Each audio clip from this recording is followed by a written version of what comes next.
اللہ کے سوا کسی مدد نہ مانگ کہ اس کے سوا کوئی مددگار نہیں، اس کے سوا کوئی مشکل کشا نہیں، اس کے سوا کوئی حاجت روا نہیں، اس کے سوا کوئی بیڑے پار کرنے والا نہیں، اس کے سوا کوئی بیماریاں دور کرنے والا نہیں، اس کے سوا کوئی مرادیں پوری کرنے والا نہیں۔ جب مانگنا ہو تو اسی سے مانگ، جب رونا ہو تو اسی کے در پہ آنسو بہا، جب دامن پھیلانا ہو تو اسی کے در پہ دامن پھیلا۔ وعدہ پورا کرنا، ایاک نعبد و ایاک نستعین، ہم تیری ہی عبادت کرتے ہیں اور جزاک اللہ، ہم تجھ سے ہی مدد مانگتے ہیں اور مانگتے رہیں گے۔ سیدہ عائشہ صدیقہ رضی اللہ تعالی عنہا نے بھی اللہ کے حضور اشک بہائے، اسی کو دل کی بات سنائی۔ الہ العالمین، منافقین نے میرے خلاف جھوٹے الزامات عائد کیے ہیں، میری کردار کشی کی مہم چلا رکھی ہے۔ اگرچہ یہ بات نئی تو نہیں، مجھ سے پہلے بھی معصوموں کے خلاف یہ پراپگنڈا ہوتا رہا، لیکن جب موسیٰ پر الزام لگا تو نے ان کی برات کا اہتمام کیا، جب یوسف پر الزام لگا تو نے ان کی برات کا بھی اہتمام کیا، جب مریم پر الزام لگا تو نے ان کی برات کا بھی اہتمام کیا۔ میرے معبود، آج تیرے محبوب کی عائشہ اشک بار آئی ہے اور یہ فیصلہ کر کے آئی ہوں، جب تک میری برات کا اہتمام نہیں ہوگا تیرے در سے سر نہیں اٹھاؤں گی، سجدے سے سر نہیں اٹھاؤں گی، کسی اور کے در پہ نہیں جاؤں گی، تجھ سے ہی مدد مانگتی ہوں، تجھ سے ہی درد دل کہتی ہوں۔ رو رہی ہے سیدہ عائشہ صدیقہ رضی اللہ تعالی عنہا، کس کے آگے؟ اسی کے آگے رویا کرو، اسی کے آگے اشک بہایا کرو، اسی کے حضور دامن پھیلایا کرو، ساری امیدیں اسی سے وابستہ کیا کرو کہ اس کے سوا دامن بھرنے والا کوئی نہیں، دامن خالی کرنے والے بہت، بھرنے والا کون؟ دامن خالی کرنے والے بہت۔ بیٹھے ہوئے ہیں فنکار، جھنڈیاں لہرا رہی ہیں، زلفیں جا رہی ہیں، چادریں اوڑھی ہوئی، قبریں سجائی ہوئی، جھنڈیاں لہرائی ہوئی، چادر اوڑھے ہوئے بیٹھے ہیں، جیسے آسمان سے اتری ہوئی چیز ہو گئی، اور سادہ لو انسانوں سے کہتے ہیں کچھ لے کے آؤ گے تو کچھ لے کے جاؤ گے، خالی ہاتھ آؤ گے تو خالی ہاتھ جاؤ گے، لیکن اس کے در رحمت سے صدا آتی ہے کچھ نہ لے کے آؤ، سب کچھ لے کے جاؤ، خالی ہاتھ آؤ، دامن بھر کے جاؤ۔ قال ربکم ادعونی استجب لکم ان الذین یستکبرون عن عبادتی سیدخلون جہنم داخرین۔ دنیا والوں سے مانگا جائے تو ناراض ہوتے ہیں، نہ مانگا جائے تو خوش ہوتے ہیں، لیکن یہ داتا وہ ہے کہ یہ مانگنے والوں سے خوش ہوتا ہے، نہ مانگنے والوں سے ناراض ہوتا ہے۔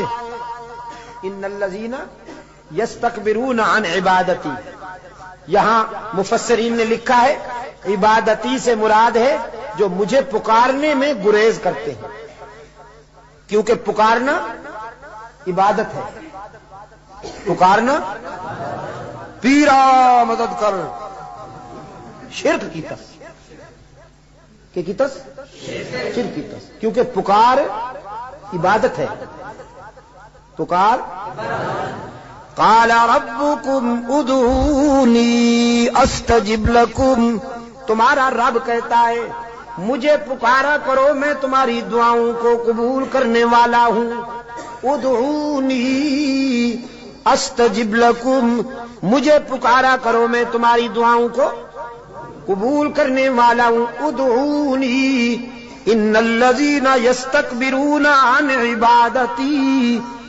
یقیناً وہ لوگ جو مجھے پکارنے میں گریز کرتے ہیں، مجھ سے مانگنے میں گریز کرتے ہیں، سیدخلون جہنم داخرین، ذلیل ہو کر منہ کے بل گھسیٹ کر جہنم میں ڈالا جائے گا انہیں۔ تو کسے پکارا جائے مشکلات میں؟ قادر کو یا عبد القادر کو؟ ذرا حرارت فضا میں تحلیل کر دو، ہاں ذرا حرارتیں، یہ گرمی فضاؤں میں تحلیل کر دو، اور پھر اللہ سے دعا کرو کہ یہ فضائیں پھیل جائیں اور بھی کے بیماروں کو اللہ شفائے کاملہ عطا فرمائے۔ مشکلات میں کام آنے والا کون؟ روشن ضمیر نے کہا نہ مجھو از غیر حق یاری، کہ لا فتح الا ہو، یقین دانم دری عالم کہ لا مسجود الا ہو، ولا معبود فی الکونین لا موجود الا ہو، کوئی مانے یا نہ مانے لیکن میرا تو ایمان ہے کہ اس کے سوا پوری کائنات میں کوئی مسجود نہیں، اس کے سوا پوری کائنات میں کوئی مسجود، نبی مسجود، رسول مسجود، تو پھر کاماں والی سرکار کیسے مسجود ہو گئی؟ سبحان اللہ۔ قرآن کریم میں جگہ جگہ پر فکر انسانی کو متوجہ کیا گیا ہے کہ نیاز مندیاں، اپنی جبین کی نیاز مندیاں اللہ کے لیے وقف کرنی ہوں گی۔ فرمایا لعن اللہ الیہود والنصارى، اللہ کے رسول صلی اللہ علیہ وسلم نے فرمایا یہودیوں پر، نصرانیوں پر اللہ کی لعنت۔ کیوں؟ اتخذوا قبور انبیائہم مساجدا، کہ انہوں نے نبیوں کی قبروں کو سجدہ گاہ بنا دیا۔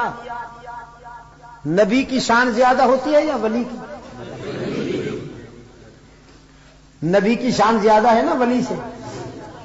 جو نبیوں کی قبروں کا سجدہ کریں ان پر تو اللہ کے رسول نے لعنت بھیجی ہے، اور جو ولیوں کی قبروں کو سجدہ گاہ بنا لے ان پر، ہاں جزاک اللہ، یہی بات ہے، یہ عاشق بنے پھرتے ہیں۔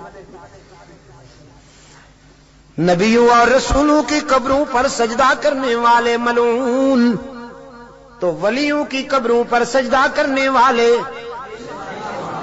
ڈبل ملعون۔ ڈبل ملعون نا؟ ڈب، اچھا ٹریبل۔ انسانی جبین کی عاجزیوں کے لیے حقیقی مسجود کون؟ ہر جگہ موجود کون؟ معبود کون؟ کارساز و دستگیر کون؟ حاجت روا و مشکل کشا کون؟ سیدہ عائشہ صدیقہ رضی اللہ تعالی عنہا نے آنسو بہائے ہیں اللہ کے در پر، درد دل سنایا ہے علیم بذات الصدور کو۔ سورہ نور آئی، قلب رسول پر وحی کی صداقت چمکی، فرمایا الخبیثات للخبیثین والخبیثون للخبیثات والطیبات للطیبین والطیبون للطیبات اولئک مبرؤون مما یقولون لہم مغفرۃ ورزق کریم. پاک باز بیویاں پاک باز شوہروں کے لیے، گندی بیویاں گندے شوہروں کے لیے، پاک باز شوہر پاک باز بیویوں کے لیے، گندے شوہر گندی بیویوں کے لیے قرآن ہے. آپ سمجھے کہ نہیں؟ قرآن اور کلام فطرت ہے یہ. اگر اپنی بیوی کو پاک دامن رکھنا چاہتے ہو تو خود بھی پاک دامن رہا کرو، لیکن اگر تم تاڑ جھانک کرو گے تو ادھر بھی سلسلہ شروع ہو جائے گا، تمہیں معلوم ہو یا نہ ہو. سمجھے ہو کہ نہیں؟ کلام فطرت ہے نا قرآن کریم. قرآن کریم تو راز کی باتیں کہتا ہے، کلام فطرت ہے. فرمایا الخبیثات للخبیثین والخبیثون للخبیثات. ناپاک بیویاں ناپاک شوہروں کے لیے، ناپاک شوہر ناپاک بیویوں کے لیے. طے ہو گیا. والطیبات للطیبین. پاک باز بیویاں پاک باز شوہروں کے لیے، والطیبون للطیبات، اور پاک باز شوہر پاک باز بیویوں کے لیے. رب العالمین نے جرا کے لہجے میں سیدہ عائشہ کی وکالت کرتے ہوئے واضح کیا، جس نے اس عفیفہ کے کردار کو سمجھنا ہو، عائشہ کی عظمت کو سمجھنا ہو، وہ عائشہ کے شوہر کی عصمت کا نظارہ کرے. جس کا شوہر محمد معصوم، وہ بیوی کیسے نہ محفوظ. محمد معصوم ہے، عائشہ محفوظ ہے. جرا کے انداز میں رب العالمین نے برات کی. اولئک مبرؤون مما یقولون. میں اعلان کرتا ہوں کہ پیغمبر کی آبرو بے داغ ہے، نبی کی آبرو کا دامن پاک ہے. آپ میرے لیے اور میں آپ کے لیے اللہ کے حضور التجا کر دیں کہ اللہ دنیا اور آخرت کی کامیابیوں سے ہم کنار فرمائے.